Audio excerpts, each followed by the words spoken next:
Hi, folks. Chris Voss here from the ChrisVossShow.com, the ChrisVossShow.com. Hey, we're coming here with another wonderful podcast. We certainly appreciate our great audience, you guys, for showing up. So thanks for always doing that. Be sure to share the podcast, if you would, to your friends, neighbors, relatives, dogs, cats, mistresses, pool boys.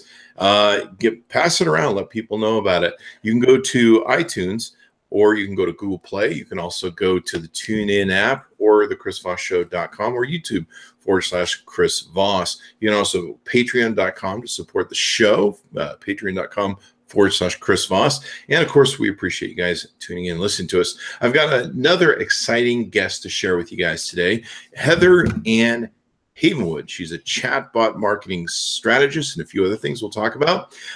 She was named by Huffington Post as one of the top 50 must-follow women entrepreneurs. She's an entrepreneur.com contributor, and she's regarded as a top authority in digital marketing strategies and online business sales systems. She built and marketed her first online business in 1999 and played an active role in the digital marketing world since before most even had a home computer. In 2006, she started and developed and grew an online publishing company from 0 to 1 million in sales in less than 12 months. And in 2015, she did it again and built a local weight loss and online supplement business from 0 to 1.5 million in sales in less than 18 months. Welcome to the show, Heather. We're glad to have you on. Woo, woo, woo. Thank you. Woo, woo, woo.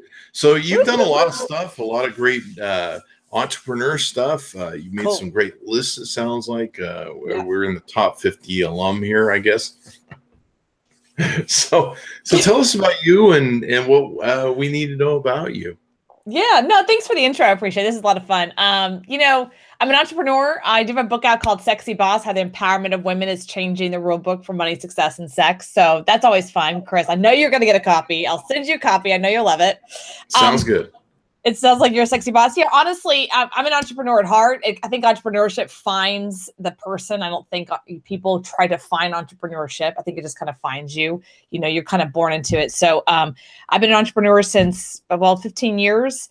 And I've started in corporate America, like most of us. I started in corporate America. I did very well in corporate America. I actually was #1 in sales at a very young age of 26 years old. My average coworker was a male, 45 years old. Here I am, 26, beating all the big boys. That's why the tagline of my book. And then I got fired, you know, so I was waiting for like the Cadillac and I got the little pat on the head. Congratulations. You beat all the big boys. And then they like booted my ass out. And they took all my accounts and gave it to my assistant that was 10 years older than me. So There you go. That was my experience in corporate America. So in a loving way, I said, well, F that. I'm never doing that again. And I'm going to go out on my own. I didn't know what I was going to do. You know, one of those moments where I'm sure you've experienced, you're not sure what the hell you're going to do. You just know you're not doing that. Right. So that's kind of how it all started for me. That was in 2001, right after 9/11. That was a tough time to start because a lot of people weren't sure where we were going after that. If we were going into a major recession, which we did a little bit. You know, it was kind of a crazy time. You know, people were like, maybe the world's coming to an end here. Yeah. You know, here's what happened, which is kind of an interesting story. I'm sitting on my couch, my friend's couch in Dallas, Texas. I just got fired. I'm kind of in this, like, what the hell I do with my life kind of conversation. And her husband was flipping the channel on a Sunday, you know, after football. And it stopped on an infomercial. No lie. Stopped an infomercial. And the thing was, you know, something about, do you want to control your life? You want to make more money? And I'm like, yeah. You know what I mean? So they're like, go to this seminar at 1:00 tomorrow. And I run down there, don't tell anybody. And I sit in the seat and they were pitching, you know, how to buy and sell houses, like how to be a real estate investor. Right. And I didn't know what the heck that was. No clue. I'd never seen Carlton Sheets before, but all I heard was you can do this on your own and no one's going to take it from you. And I'm like, I'm in. You know what I mean? So I can't get fired. Yeah, you can't get fired. Can you fire me? No. All right, done.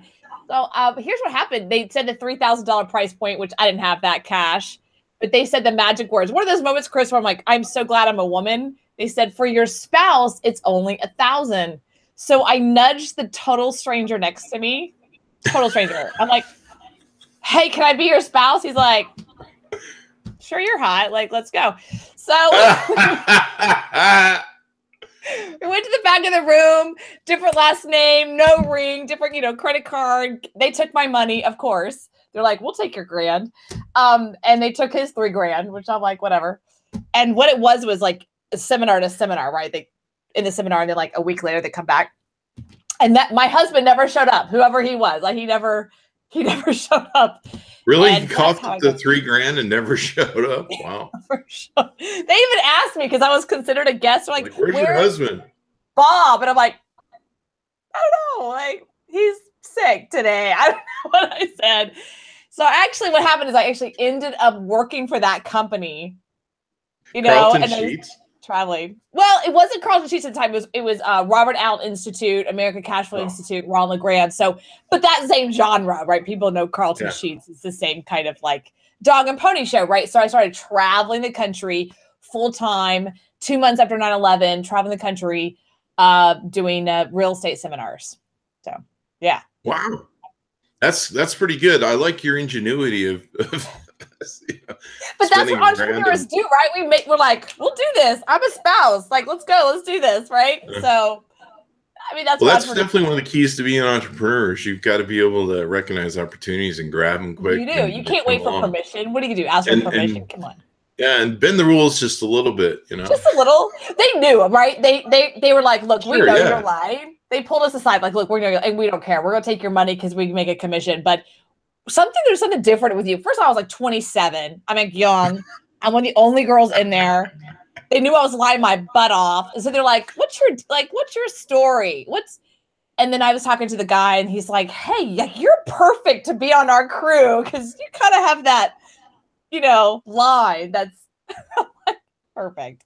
So I actually ended up working with that crew, like those speakers I met that day and traveling the country for like 2 years. So wow. Fun. So where did you go from there? So that kind of threw me into the information marketing space, right? I started learning the art and science of persuasion influence, started learning copywriting, got introduced to Dan Kennedy, got introduced to the art and science of persuasion, got introduced to Joe Sugarman, who's actually a business partner of mine, lives in Vegas. He actually the forward of my book. I got introduced to Joe Polish, John Carlton, all those guys because they were all in the speaking circuit back then. They still are. But I mean, I got introduced to Tony Robbins, Ron LeGrand, Robert Allen, all these like old school copywriters, direct mail, all those things. And that's what started everything. I went to big seminar, if you remember back in the day with Armin Morin back in 2002, which was the first internet marketing seminar because that's what we were doing. And so then I started to learn the business of copy, persuasion, direct response offline. And then I moved it into online in 2005 when I built my first $1 million from $0 to $1 million. So I took all my expertise on the offline side and the seminar side and went on to online in 2005, had a business partner, and we just exploded, right? So that's then it just like kind of goes from there. I actually got my master's degree in online marketing, believe it or not, in 2010.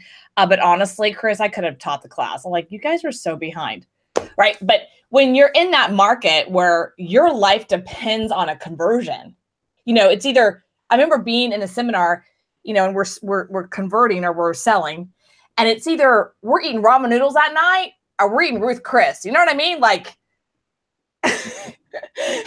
there's some nights we're like in Chicago eat like ramen noodles out of our hotel. And then some nights we're like, dude, we're going to Ruth's, right? Because when you're in that environment where it's face to face and you're having to sell in 90 minutes from a stranger to $3,000 out of their pocket, you learn a lot about persuasion, influence, copywriting, sale. I mean, you learn a lot. So that was probably the best experience of my life. But I did travel with all men for years, and that was a pain in my butt. So it was a ton of fun. But I remember I'm a Southern girl, right? I was born with a very Southern mother who said, well, if there's a man around, he's going to get your bags for you and like that, right? I'll never forget it, Chris. I was like my first trip, 2 trips, and I got my big bag, and I just kind of did the whole like Southern thing, like, well, you'll get my bag, right? And these are my coworkers, and they're like, get your own damn bag, right? I'm like, what? So I'm now not that Southern little girl. I'm now like, I do my own. I don't need that. So, but it taught me a lot. About business. That's pretty awesome. So from there, you transcended into what was the next step? So that first online business that was really the big transition, because I had been going to big seminar and learning these tactics of copywriting online. And I had a business partner come to me, and he was a real estate investor and a lawyer. That was my big mistake, going to business with a lawyer. But and he's like, look, I don't know how to do this I don't know how to do this information marketing side. I just am really good at, buying and selling houses. Let's team up. So I was like, great. So I got to take everything I've been learning and use it, and implement it. And so we just exploded $0 to $1 million in 2005. But he's a bad business partner. So I came home one day from a Matt Basic marketing seminar, and he had turned off all the bank accounts, emptied the bank accounts, turned everything over. He basically just stole everything. Yeah. And my house was in foreclosure within 60 days, and I was bankrupt within 6 months. So, yeah. Lesson number 1 in entrepreneurship: have a lawyer on speed dial, right? Yeah, bad business partner. But at the same time, that business is still live today. He's still actually doing well. Wow. I hear. But it's still something I did. He would never been able to do that without me. So I kind of took some time off. This was right. If you look at the timing, it was 2006 and 2007. Market crashed. So the seminar business and real estate obviously crashed with it. I was in Florida. You probably remember that time in Vegas if you were there. I owned a mortgage company for 20 years that got wiped out. Oh, you totally get that. So all my friends were all wiped out, right? We're all hanging out, eating bonbons, wiped out together, not sure what we're going to do. You remember that movie, The Short? No. The movie, The Short? Oh, my God. Got to watch the movie, The Short. It goes over that time period, the whole distress. And when I watched that movie, it was like reliving my life, everything down, So what basically happened, Chris, is I kind of took some time off, and I lived on Marco Island. I lived on someone's couch, thank God for friends. And I really kind of had to step back and kind of go, who am I? What am I? What's this whole entrepreneur crap? This is stupid. Maybe I should go corporate America. I think every entrepreneur has that question time of like, what am I doing? I should just go work for IBM or something. Or go become an army brat, or I don't know. But I really had to have a question with that. And what I got to sitting on that beach in Marco Island was, I'm an entrepreneur. So I moved to Austin.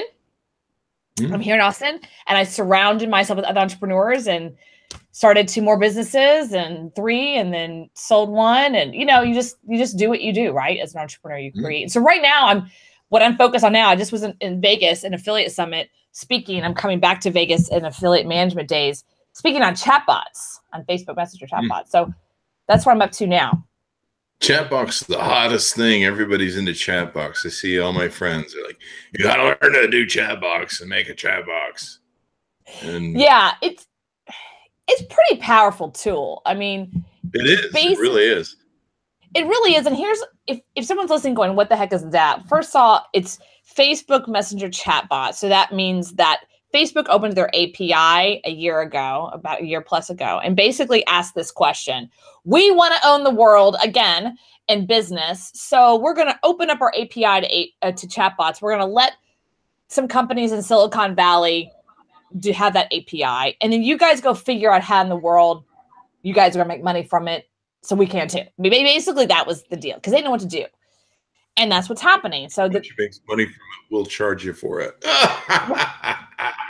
Right, exactly. Exactly. Because it's like, exactly. I mean, exactly. Here's the thing about Facebook that no one understands. If you're an email marketer, as I do a lot of email marketing, the moment you go into email marketing, no matter if you're GetResponse, Aweber, iContact, doesn't matter. They have these thing called canned spam compliance, which is kind of a international federal law. There's federal and then international law. Okay. And they're canned spam, and they're really, they're a pain in the butt. But the moment you move into Facebook Messenger, all that is gone, because you're in Facebook's world, and Facebook creates their own damn rules, So you can do whatever the heck you want. And so you're getting 100% deliverability, 70 to 80% open rate, and 10 to 15% click-through rate. Those are numbers I've seen like last week. Wow. Now, that will alter, right? But that's where it's at right now. You can broadcast, you can auto, you can do a bot where it actually has a conversation. You can do all kinds of stuff. But the cool part is you have their data automatically because it's Facebook. I don't just have your first name and email. No. Yeah. I have your first name, your last name. I know if you're married, not married, where you live, right? I know your likes, dislikes. I got your data because it's Facebook, right? That's the power of it. That's awesome. That's awesome. In fact, I'm going to be coming to see you guys in Austin for South by. Oh my God, come down. I live 2 miles from South by where it's held. No kidding. I think live downtown. Lives within 2 miles of South by in that town, don't they? I don't know. You what? What's it like living in Austin during South by? I mean, what's it like being a native there, where you're like, what the hell's going on? Well, it's interesting because I was just in Vegas, right? And the event I was at, Affiliate Summit, we're talking about, it overlaps CES, right? We talked about that. Man, I felt that city blow up. Like the days before, it was Vegas, nothing crazy. But I remember going down to getting coffee the day that CES started, which I really wasn't aware. And it went from like no line every day for 4 days to like what the hell is this? There's like line down the center of the aisle. But Vegas can like absorb that. They can like handle that. Yeah, we're built for that. You're built for that. Austin is not built for that. Austin is not built for it. In fact, for years I've often said they need to move South by, but it just can't be South by without Austin, I guess. Built. So the city is already, think of like a bowl of soup. The city is already full, right? Yeah. The city just with its people it's full. Okay. And then South by gets, and it just spills over, and people don't know what to do with South by because if I had to work downtown in the downtown area of Austin during South by, I'd just be like, I'm not coming into work this week. Screw you. But here's the power of South by. So for 2 years, our lovely city council killed Uber and Lyft from being here. Kicked them out. I know, right? Now, the reason that is because one of the city council members is married to the lobbyist for the taxi companies, okay? All right. She's my neighbor. I cannot stand her. So here's what happened. The power of South by. So South by comes. There's no Uber and Lyft. And we have these new apps called Ride Austin and stuff. But people are coming from all over the world. They don't know that, okay? So they're starting to learn. They're trying to use this freaking Ride Austin app that just got started like 6 months before that, right? It's not stable. So imagine it's Saturday night. South by is in the middle of South by. It starts pouring rain. I'm talking torrential rain. Ride Austin and the other one I forgot crash. Completely crash for 2 hours. And you talk about an explosion on social media. People were mad. And it wasn't just locals. It was all these people in South by. So this year, guess what happened? Boom. Oh, look, Uber and Lyft are back. I honestly believe it's because of South by. It got national news. Nice. It did. So I think that's the power of South by. I think South by, whoever owns it, was like, yo, this ain't gonna like that. We're not doing that again. So funny story about South by. I have a lot of funny stories. Some I can't tell. But we go to a house, I think on the east side of town. Yeah. Just over the freeways there. And we're driving in this darker area in these old homes, and our friends have a party there, and it's a great app. And they've got a band over there that's playing a private little concert in the upper thing, and it's this kitschy house. So we go to this house, and the front, there's people standing out front, and it looks like we're going to a drug deal. And I'm like, I hope this is the right house, or we're gonna die. Yeah, MLK area. I'll get to that later. So my sponsor for South by, it has us wearing these lavender bright lavender, purplish shirts. And so we go up to the house, and I'm just like, I hope this is the right address, because we're either buying drugs here or getting murdered, or there's a party is inside. And it's this old house. It looks like some kind of Amityville horror house. And inside, they've totally redesigned the whole house. They painted the inside all sorts of different colors, and it's just crazy. And yeah, there's a concert upstairs. But the whole house feels like one of those horror movie sort of houses. Just like they even had pictures in the kitchen of, I guess, people used to live there, and you know, the pictures look ghostly. So we party until about, I think it was 3 or 4 a.m. And then we're like, well, it's probably time to go home, because that's what our crew does. We party till about 4 a.m. at most of these events. And so we go on the street. We're trying to call taxi services, and there's no taxi services running, because I guess they all close at midnight, or used to close at midnight. And so we're like stuck in some dark area of South by. We have no idea where it's at. And so we're standing there in the street, and pretty much we realize that we're probably going to have to hoof it back to the city, or we're going to have to hoof it to a place that people come. And I think there was one taxi service we kept calling, and they would never come. And we're like, there's something about the area that we're in. And so one of the guys who was on the party, he goes, hey man, you know, you guys are going to be fine. You can just hoof it back to the city, or hoof it back a little bit, and the taxi cab service will pull you over, will hook you up. And we're like, he goes, just go up to there where MLK is. We're like, MLK what? We're in Martin Luther King area of a city. And he's like, yeah, you're in the Martin Luther King area of South by. Yeah, or, you know, yeah, it can get sketchy. It's actually being redeveloped right now, so it's fine. But we're just like, we're wearing pink lavender shirts. A bunch of white guys are MLK with pink lavender shirts. Yeah, I have about $10,000 worth of camera equipment in my case that I'm rolling. Oh my gosh. We're just like, I'm just like, I'm not walking the streets of MLK dressed like this with my gear. You kind of had like a big sign on you, like, yeah, just rob me, kill me, have fun, go ahead, whatever. Right. You know, I'm not being racist. You know, if you go to any city, wherever they put the MLK street, that's like usually the worst area of crime and everything else. I think they did that because they were like hoping it would flip it. Like if we name it MLK, it would, like, everything will get cleaned up. Usually it didn't. So, yeah, it's getting cleaned up right now. I mean, East Austin's kind of getting taken over because there's just no place else to build. So it's kind of your city's probably going through a whole redesign, restructure. Yeah, so all the Californians, please leave. But Californians keep moving here. Sorry, everyone who's from California. But yeah, they keep moving here and taking over and over and over and over and over. But you know, driving up your housing prices and all that good stuff. Yes.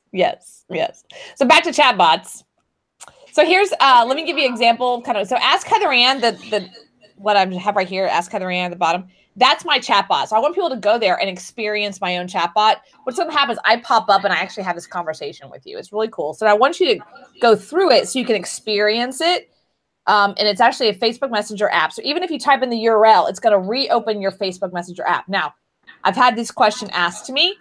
Well, what if I don't have a personal Facebook page? Okay, well then I don't know what to tell you, dude. Like, you're an idiot. Then you're not my customer. Like, that's fine. Let's just move on. It's like saying I don't have an email, I don't have a cell phone. Like, I don't know what to tell you. So it won't work. That's what I would say. If you have Facebook Messenger, and this also happens on your iPhone, no matter what, if you go to the URL, it will reopen the app, which is super cool. And it starts having a conversation. Now, here's what's cool, Chris. You'll get this. The moment that someone starts interacting, just like a hello or hi or get started, they're opted in. That's it. Facebook's like, they're opted in. They don't have to say yes or please agree or anything like that. Yeah. Right. It's like done. Now I have my get response connected to it. So I will ask you, hey, Chris, can I get your email? And I say your name. Hey, Chris, because you're connected and I can see its name and it's all tagged in, right? Hey, Chris, can I get your email? The moment you put that in, it actually drops it into my email provider, whatever that is. The cool thing about that is now I have you in two places, right? now you can broadcast them in 2 locations. Nice. Nice, right? So just imagine if you have an e-com business. I'm just giving an example so you can kind of get it.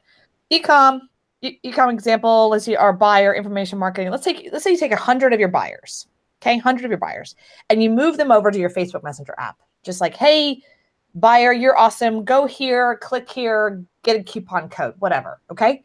The moment they interact, they're opted in, okay? Got that. Then let's say you say, hey, Facebook, see these 100 buyers? Can you do a lookalike audience and go find 1 million more? Sure. Thanks. Boom. Now you have a Facebook lookalike audience. Wow.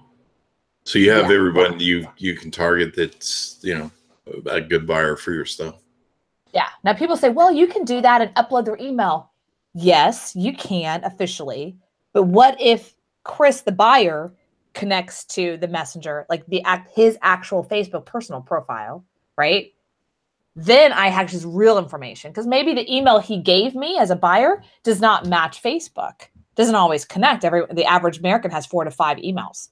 So it doesn't always connect, right? So I could upload that buyer list of Chris Voss, but he might have a different email connected. So it's not going to find him. But if Chris Voss, the actual Facebook Messenger private personal page, connects, I now have his data, and now Facebook can go to lookalike audience. That's the power of it. That's awesome. That's awesome. What if people don't have Messenger? Because I still meet a lot of people that don't have Messenger, and I just smack them upside the head, and I'm like, just give it. Them. Yeah, that's kind of like saying I don't text message. I don't know what to tell you. It's like, why do you have a phone? Just. See, I'm an early adopter, Chris, as is probably you are.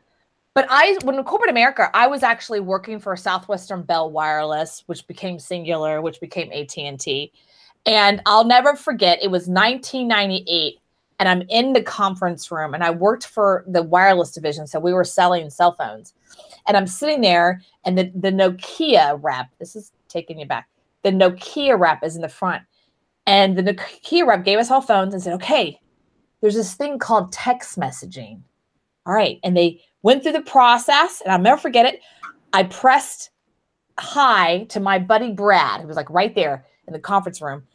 And then I hear this ding, ding. He's like, oh, I got it. Let me respond back. Hi. I'm like, oh my God, 1998, you know?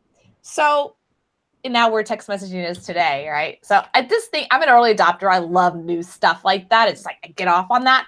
And I know that not everyone's like that. But I think at this point, Facebook Messenger, it's not like that's new. You know, the bot is new for direct response marketers, but Facebook Messenger nowadays, it's just the communication tool. It's another text tool.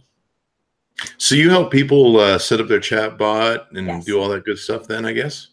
Yeah. So because part of it is understanding how the bot works, understanding the terms and conditions of Facebook, understanding what you can and can't do on an advertising level, doing media buying through it. How do you convert your email list over? There's all different things you can do right now. And it's just every single day something new. So it's super fun. So yeah, I do full on consulting and do bot building. So do the full consulting piece of it. And then we do the bot building. I do not work for a provider. There's about 300 of them. Okay. ManyChat, chatty people. And there's just a ton of them. I do not work for one of them. I don't have one that I say, do this one, because I just don't. They will alter, they will change with time. Right now, it's all about setting it up. You know, how do you set this up to have to work within your business? And here's what I think.